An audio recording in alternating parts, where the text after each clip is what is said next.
In today's daily lectionary reading from the Gospel of Mark, we turn a corner, both literally and figuratively.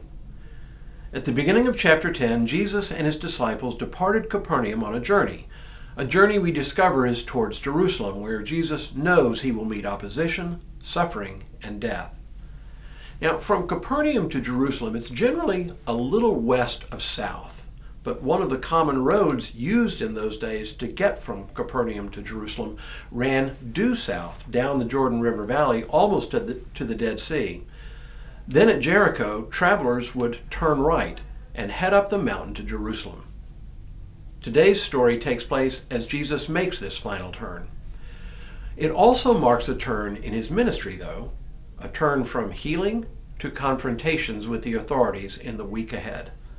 This final turn is marked with a healing miracle. Hello, I'm Stuart Baskin, pastor of First Presbyterian Church of Tyler, Texas, and this is your daily devotional for Saturday, February 11th, 2023.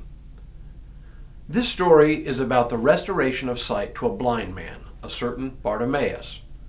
But the actual healing miracle itself occupies only a minor part of the story. The real focus of this story is Bartimaeus himself, his faith, his desire to be healed, and his eager response to Jesus. And his faith serves once again to underline the continuing blindness of the disciples.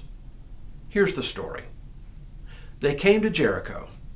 As he and his disciples and a large crowd were leaving Jericho, Bartimaeus, son of Timaeus, a blind beggar, was sitting by the roadside. When he heard that it was Jesus of Nazareth, he began to shout and say, "Jesus, son of David, have mercy on me." Many sternly ordered him to be quiet, but he cried out even more loudly, "Son of David, have mercy on me." Jesus stood still and said, "Call him here."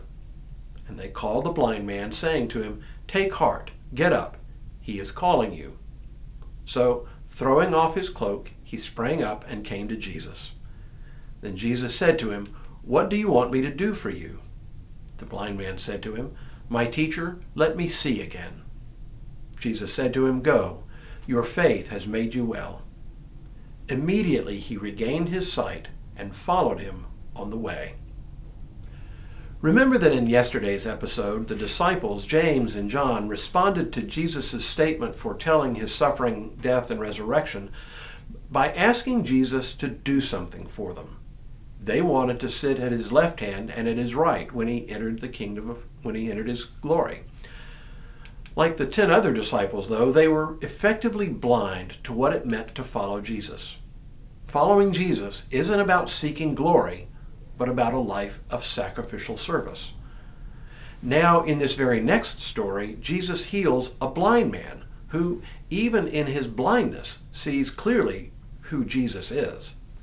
And responding to his cries, Jesus asked the man what he wants Jesus to do for him, just as he had asked James and John what they wanted him to do for them.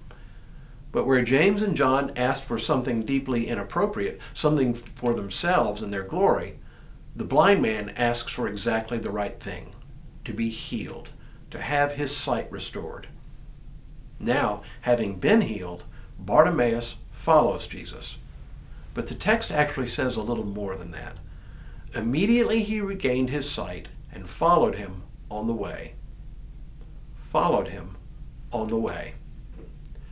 Like a lot of things in the gospel, we can read this on two distinct levels, and both would be correct. Bartimaeus literally joins in the procession following Jesus up to Jerusalem on the Jericho-Jerusalem road, the way. But the way is also the path of discipleship with which Jesus had just outlined for his disciples, saying, "Whoever wishes to become great among you must be your servant, and whoever wishes to be first among you must be slave of all. For the Son of Man came not to be served, but to serve, and to give his life a ransom for many." That is the way. And it takes a man who knew his own blindness to see clearly that this is what Jesus means by discipleship.